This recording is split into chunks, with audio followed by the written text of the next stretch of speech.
সূরাতুল জিলজাল মানে হলো কি জানেন? ভূমিকম্প। কি নাম? সূরার নাম কি? জিলজাল, যার বাংলা কি? ভূমিকম্প।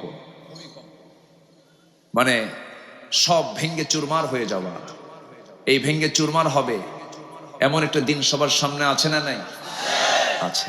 সেই সূরার নাম আমার, সেই সূরাটা আজকে আমার কপালে পড়ছে। এখন এই সূরা থেকে আমি কিছু কথা বলি, জোরে বলি ইনশাআল্লাহ।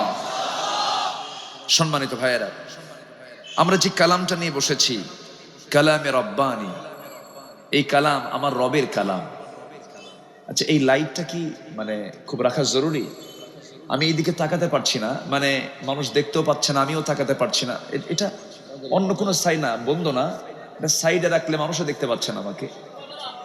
আচ্ছা না, এই দেখেন আমার পক্ষে দেখেন কত মানুষ, থামেন একটু, আমি তো দেখতেছি আপনার